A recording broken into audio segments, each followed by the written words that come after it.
what do you hope is the biggest takeaway from your project for the students and for yourself? Yeah, that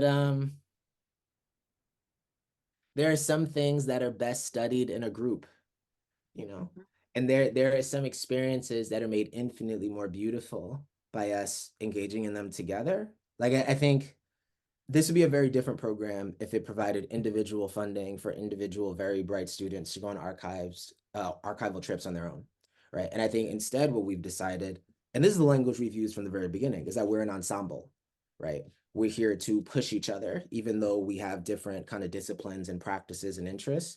And we're also here to give open and honest feedback in a setting where it's understood that that feedback is meant to lift the work to a kind of transcendent level. And we believe in that. We believe in swinging for the fence as a group, which I appreciate, because I think that's why we're doing it. That's why we're getting together on Mondays, both to, travel to archives and also for studio time, gathering together. So that has been pretty incredible actually to experience as a group. And I hope that's the takeaway. What else? Oh, I also hope that the students take away that research universities are part of communities, right? That part of the reason we're making these trips to places like Harvard and MIT, and even to institutions like the Boston Public Library, is to say they exist to educate and they're part of communities.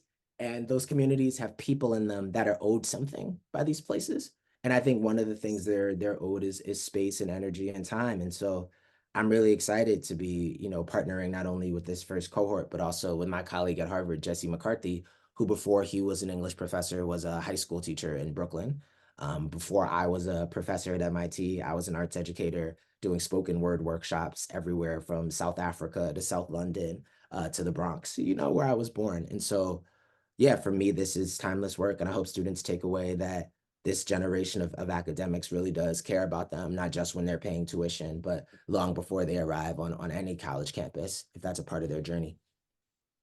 Yeah, I think that's wonderful. What you're saying about collaboration and community, I think it's the need for both has just been deeply highlighted by the pandemic, by political differences, by so many things that are going on now, but the value of creating that collaborative space, professionally in your community, personally, is just it's deeply valuable. And I think it's a great lesson to learn and be able to embrace when you're young. So you know that you have that going forward. Sure, it's absolutely necessary. And I think it's a helpful lesson to learn to establish that outside of school, right? So just from a personal vantage, once I was done with, college and then graduate school, I was shocked by how hard it was to make friends outside of just a kind of formal institution, right? If you don't have a kind of neighborhood restaurant, a neighborhood bar, a place where you're a regular, you just won't meet people, right? You'll go to work, you'll go to the library, maybe if that's what you do as part of your work, and then you'll go back home, and that was devastatingly lonely. And I think especially before I met my wife Pam, who's a doula, and thus is not only part of a community of birth workers, but also, her clients, when they have children, the clients and their children become part of our community. And I think it's just taught me something about how important it is to be synced up with other people with radically different lives who might live in your city or one or two cities over, and where you all have a mutual investment in each other that has nothing to do with accreditation or the pursuit of capital. It'd be much easier probably for me to join an investment group on Reddit or something than it would be for me to become attached to a local community with shared principles and values.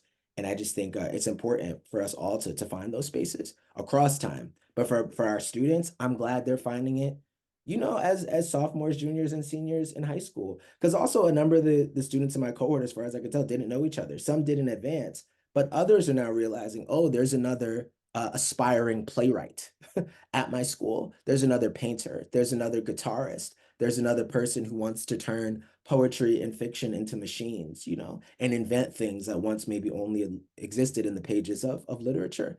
Like that's important to me. That's a human experience that I want for all of us.